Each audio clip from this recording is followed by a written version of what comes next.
Welcome to the channel, everybody. Now today, it's been a few weeks, but we are finally back with another Scum 0.95 and beyond news and updates video for you all. So, let's jump in and see what the devs have been up to over the past week. So, first up, we have programmers, and they've been working on bug fixing, development of tools for soft surface artists, reworking spawn locations for the encounter manager, and UI tweaks. I think I'm aware, like everybody else, that 0.95 was not the best update for Scum. Okay, we have seen a lot of complaints, obviously, for the update, which is rightfully so. Doesn't help that it was just before Christmas and then the devs did take a bit of a break, but obviously that is a well-deserved break. We're all entitled to a break. They work throughout the whole year, comes to Christmas and they have a few weeks off, alright? Give them some slack. Obviously over the past week they've been back. They've been asking us all for our feedback. They've been asking us for insights as well. All of this will go back into the dev team and they're going to be working on the most prominent issues, okay? So if you haven't already, I'm going to bring up some images now just showing you, but just head over to Steam, click on these both of these links and just fill them out. Obviously it will take you about 15 minutes for one. I think I did one that took about 15 minutes. And then obviously just give them some feedback. Make sure it's constructive feedback, okay? Don't go there and use it as an abuse tool because they won't read it, all right? Use it as constructive feedback. If you really care about Scum and you want to see it improve and you want to see it go places and you want to see those bugs that you really hate fixed, go and fill out that form and give them that feedback because it really does help them out. And with that, we should then see some more hot fixes coming in over the next few weeks with our community focus in mind, especially with those major bugs like the spawning of the new encounter manager, puppets rising out of the ground, puppets aren't taking damage sometimes. I've noticed that a few times when I've shot an arrow at a puppet and it's just absorbed the arrow. It's not even taking damage to it. And I have seen online that people have died because of this. Obviously, the puppet's not taking damage, but the puppet can damage you. So these are all little bugs that need to be addressed. And of course, when you're addressing them in these player insights and in these feedback forms, it really does help the dev team sort of zone in on the major prominent issues, all right? Now I know there have been bugs that have been prominent in Scum for a few years now, okay? Again, the same thing goes, go to that form and fill that out, put that top of your list, okay? And make sure that it gets seen by the devs. The more people that are showcasing and saying about that, the more likely it is to get seen by the devs and get sorted quicker, okay? I think at the moment, their main focus right now is going to be sorting the encounter manager out because that is the newest feature in the game and it also controls pretty much most of the settings in terms of puppets, spawns and stuff like this, alright? So at the moment, I think that's going to be their main focus. But of course, once that's done, I'm pretty sure they're going to be focusing on a lot more stuff. 1.0 is around the corner somewhere. I'm going to say it's 2024. Obviously, I would like most of these issues to be fixed before 1.0 stage. Of course I would. If that means that they have to push it back another year until 1.0, I'll happily wait another year because it means that then the game will come out in a better state. But on another topic, we're going to move right along now onto level design, and they have been working on bug fixing and level design optimizations. So again, I think a lot of the team over the past week have been focusing on bug fixing, okay?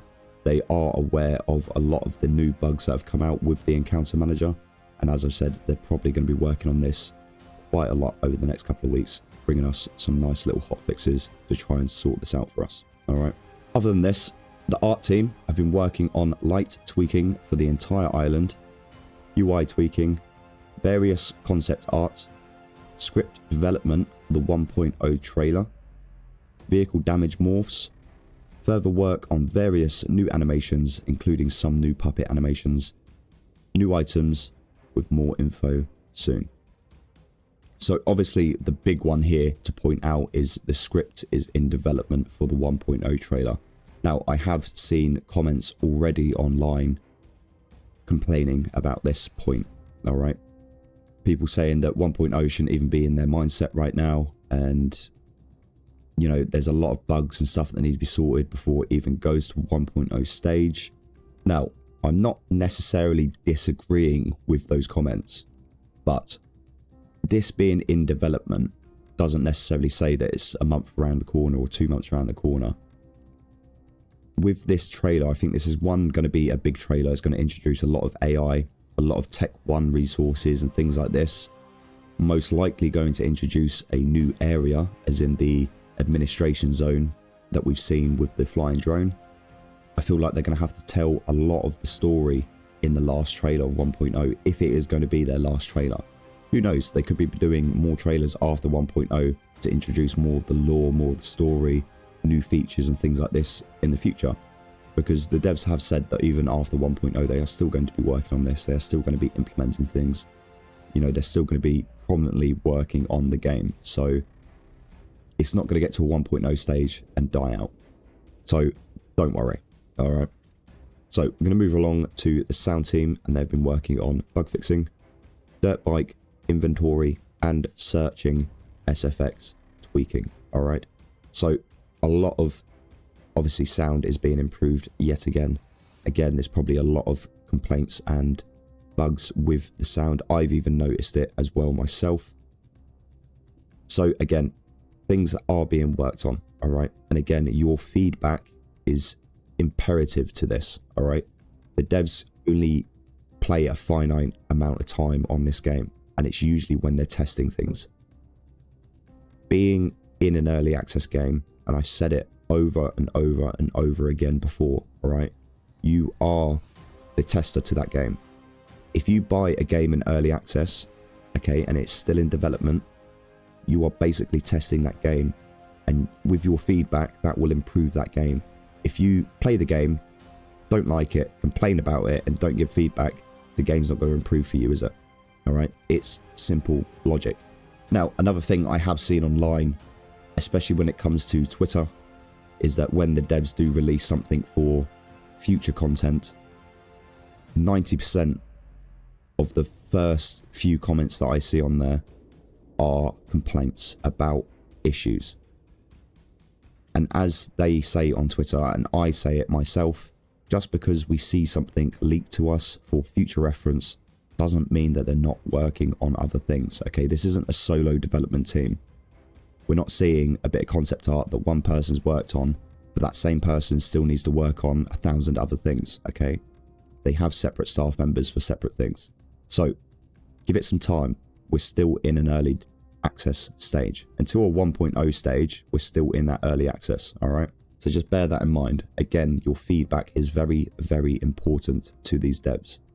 So with that, we're going to move on to QA CM. And this has actually changed slightly this week for the first time in God knows how long. So we'll go through it quickly.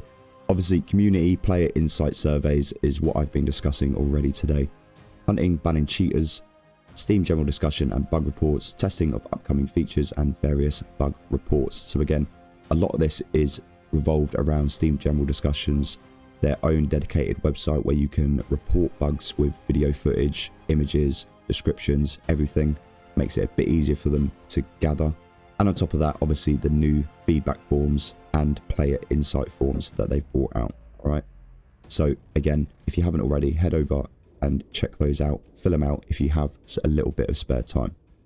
Now, I'm going to move on to our last point, which is the design team, and they've been working on more bug fixing, player feedback collection, and revising new additions to the codex. And at the bottom, there's a little message saying, PS, we've heard your feedback and would like to inform you that the team is working hard on fixing the most pressing issues. Thank you for your patience. A fix is coming soon. So, just a bit of clarity there for you that obviously your feedback is getting through to the devs. All right, they are actually reading it and they are taking it on board. So as I've said throughout this whole video, if you haven't already, head over to Steam. Even if you're on Twitter, there are links on Twitter as well for those forms. Go fill them out.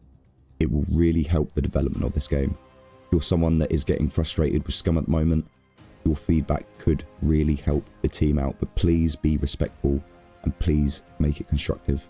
All right, there's no need to go and abuse these devs just because you don't like something that's happened lately. All right, now to end the video, we're going to go through a few things from Twitter, and first of all being that they have released a bot over on the Discord and it will basically notify you when one of your alarms are tripped, or your silent alarms are tripped, okay? Now, I have seen people online saying that this is a bit of an unfair advantage because it is using a third-party site. So it technically is cheating. I can kind of see the point that they're making, but at the same time, this will help a lot with just offline raiding, which is very, very prominent in Scum. So I think the devs are just trying to find a little bit of a balance between the two. Now, other than this, we have had some more news for squads and for team members and identifying each other in the form of armbands. Hopefully, this will get rid of squad names above players' heads and will then identify people by armbands like you will see in DayZ. But we'll have to wait for some more info on this. Now, other than that, we have seen some more improvement on some old concept art in the form of the scientists. Now, these Tech 1 scientists will be inside active bunkers and Tech 1 areas. Now, their role within that area is yet to be disclosed, but when we have some more information on that, obviously, I'll bring it straight to you. And a big one for a lot of players are trucks, and especially the colour of the truck. And as you can see here, they are working on repainting trucks. But that is pretty much going to be all from me today. It's nice to be back doing these Scum news and updates videos for you all. I really do enjoy making them and bringing you all a bit of insight into the future of Scum. I want to thank you all for joining me today. I hope you enjoyed it. And I want to give a quick shout out to our channel members, Megahoof, Mary G, Alti, Anne, Nectar 940, Phoenix, Sam, Carbe, and Lieutenant Dan. Thank you very much for your extra and ongoing support. It's always appreciated. Now, if you want to join them, you can do. Head over to the channel, hit that join button, and see what perk suits you best. It all goes back into the channel and gives you all a better viewing experience.